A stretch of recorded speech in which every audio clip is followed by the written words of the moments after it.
शिवाय। शिवजी सदा सहाय। ओम नमः शिवाय। गुरुजी सदा सहाय। शतरुद्र संहिता का अध्याय 29।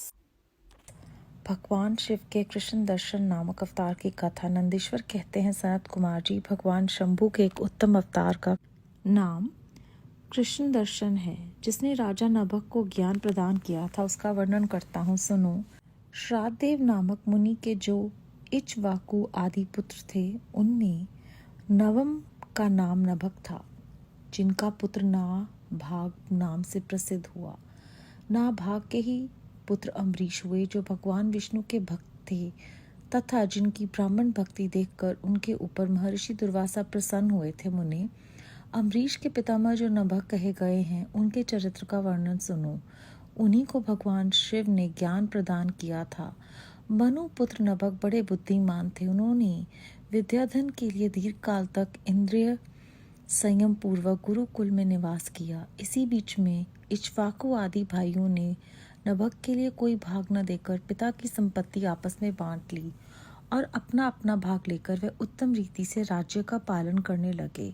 उन सब ने पिता की आज्ञा से ही धन का बंटवारा किया था। कुछ काल के पश्चात ब्रह्मचारी नभक गुरुकुल से सांगोपांग वेदों का अध्ययन करके वहां आए। उन्होंने देखा सब भाई सारी संपत्ति का बंटवारा करके अपना अपना भाग ले चुके हैं।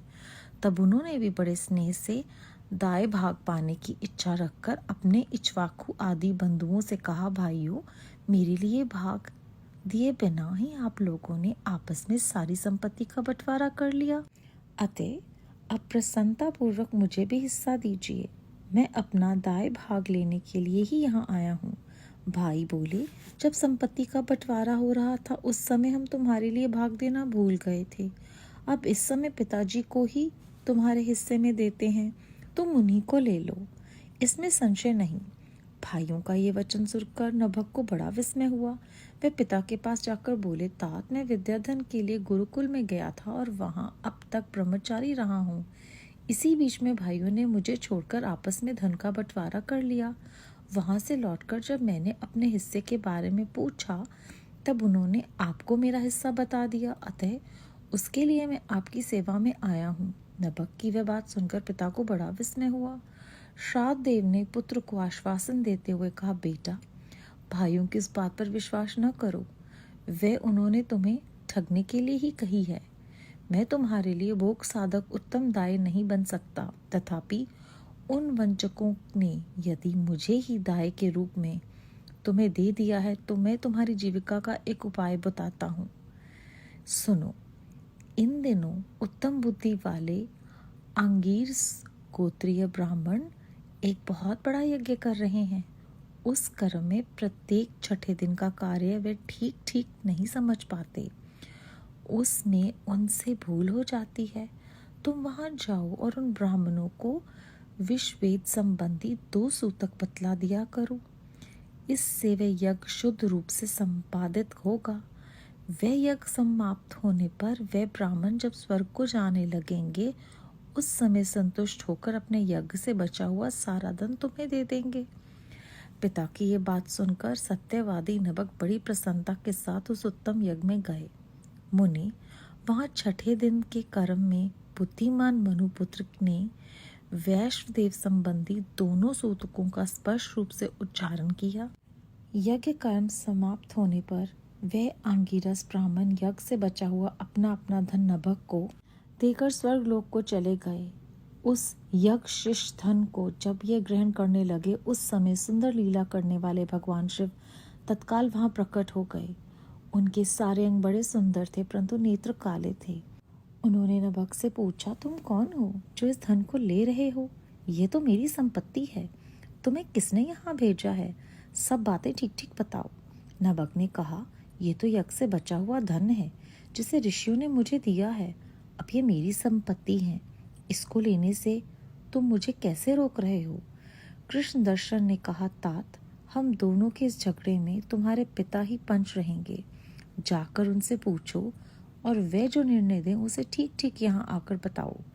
उनकी बात सुनकर नभक ने पिता के पास जाकर उक्त प्रश्नों को उनके सामने रखा। श्राद्धदेव को कोई पुरानी बात याद आ गई और उन्होंने भगवान शिव के चरण कमलों का चिंतन करते हुए कहा। मुनि बोले, तात, वे पुरुष जो तुम्हें वह धन लेने से रोक रहे हैं साक्षात भगवान शिव हैं। यूं तो संसार की सारी वस्तु ही उनकी है, परंतु यज्ञ से प्राप्त हुए धन पर उनका विशेष अधिकार है। यज्ञ करने से जो धन बच जाता है उसे भगवान रुद्र का भाग निश्चित किया गया है। अतः यज्ञाविशिष्ट सारी वस्तु ग्रहण करने के अधिकारी सर्वेश्वर महादेव जी ही हैं। उनकी इच्छा से ही दूसरे लोग उस वस्तु को ले सकते हैं।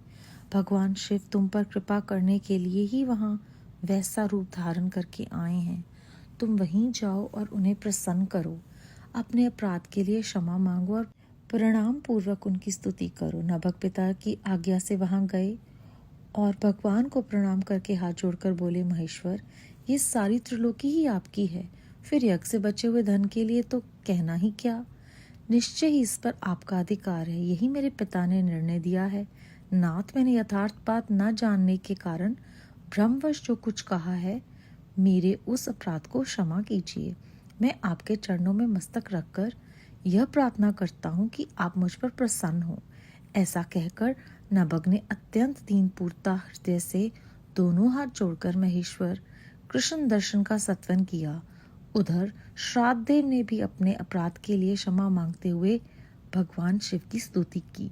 तदनंतर भगवान रुद्र ने मन ही मन प्रसन्न हो नभग को कृपा दृष्टि से देखा और मुस्कुराते हुए कहा, कृष्ण दर्शन बोले, नभग, तुम्हारे पिता ने जो धर्मानुकूल बात कही है वह ठीक ही है। तुमने भी साधु स्वभाव के कारण सत्य ही कहा है, इसलिए मैं तुम पर बहुत प्रसन्न हूँ और कृपा पूर्वक तुम्हें सनातन ब्रह्म तत्व का ज्ञान प्रदान करता हूँ। इस समय यह सारा धन मैंने तुम्हें दे दिया, अब तुम इसे ग्रहण करो। इस लोक में निर्विकार रहकर सुख भोगो, अंत में मेरी कृपा से तुम्हें सद्गति प्राप्त होगी। ऐसा कहकर भगवान रुद्र सबके देखते ही देखते वहीं अंतर्ध्यान हो गए। साथ ही श्राद्धदेव भी अपने पुत्र नभग के साथ अपने स्थान को लौट आए। इस लोक में विपुल भोगों का उपभोग करके अंत में वे भगवान शिव के धाम में चले गए। ब्राह्मण, इस प्रकार तुमसे मैंने भगवान शिव के कृष्ण दर्शन नामक अवतार का वर्णन किया। जो इस आख्यान को पढ़ता और सुनता है उससे संपूर्ण मनोवांछित फल प्राप्त हो जाते हैं। अध्याय 29 समाप्त। इस अध्याय में हमने जाना किस प्रकार नभग के भाई जब छल पूर्वक उन्हें उनका हिस्सा नहीं देते हैं संपत्ति में से और कहते हैं कि तुम्हारे हिस्से में पिता आए, तो पिता जो हैं वो उन्हें समझाते हैं कि ये उन्होंने छल पूर्वक बात कही है। तुम मेरे पास आए हो तो मैं तुम्हें तुम्हारी जीविका के लिए एक साधन बताता हूँ। वो उन्हें समझाते हैं कि यहाँ पर ब्राह्मण आए हैं, उनसे हिसाब किताब नहीं हो पा रहा, तो तुम उनके यज्ञ को पूर्ण करने में मदद करो, क्योंकि उनसे गलती होती है। और जब यज्ञ खत्म होगा तो जो भी धन बचेगा वो तुम्हें दे जाएंगे।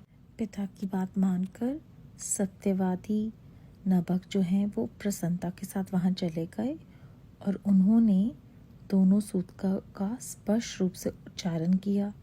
तो जो ब्राह्मण हैं उन्होंने बचा हुआ अपना अपना धन नभग को दिया और वो चले गए। अब लीला पूर्वक वहाँ पर शिवजी महाराज कृष्ण दर्शन के रूप में आए और उन्होंने कहा कि ये धन तो मेरा है और इसके बारे में तुम अपने पिता से जाकर पूछो, जो वो कहेंगे मैं वही बात मान लूँगा। तो उनके पिता जो हैं उन्होंने जब ध्यान लगाया तो उन्हें किसी प्रकार शिवजी की कही हुई बात याद आ गई और श्राद्धदेव ने कहा कि वैसे तो संसार की सारी वस्तुएं जो हैं वो शिवजी महाराज की हैं, लेकिन यज्ञ से प्राप्त हुआ जो धन है वो जो भी बच जाता है उस पर सिर्फ और सिर्फ शिवजी महाराज का ही हक है, और जो तुम्हारे सामने आए हैं वो साक्षात भगवान शिव ही हैं। तुम सारा धन उन्हें दे दो और उनसे क्षमा मांगकर उनकी स्तुति करो। नभग ने ऐसा ही किया, अपने अपराध की क्षमा मांगी और कहा कि मुझे पता नहीं था, इसलिए मुझसे गलती हो गई। तो जब वो ऐसे कहते हैं तो नभग को शिवजी महाराज कृष्ण दर्शन रूप में बोलते हैं कि तुम्हारे पिता ने धर्मानुकूल बात ही कही है, तुमने भी साधु स्वभाव के कारण सत्य ही कहा है, इसलिए मैं तुम पर बहुत खुश हूँ। मैं तुम्हें ब्रह्म तत्व का ज्ञान भी प्रदान करूँगा, धन भी ले लो और सब कुछ जब तुम सुख भोग लोगे उसके बाद तुम्हें सद्गति प्राप्त होगी। और ये सब कुछ कहने के बाद वो अंतर्ध्यान हो गए और श्राद्धेव अपने पुत्र के साथ अपने स्थान को लौट आए। जो भी इस आख्यान को पढ़ता और सुनता है उसे संपूर्ण मनोवांछित फल प्राप्त हो जाते हैं। अध्याय 29 समाप्त। बेअंत शुक्राना गुरु जी महाराज। ओम नमः शिवाय। शिव जी सदा सहाय। ओम नमः शिवाय। गुरु जी सदा सहाय।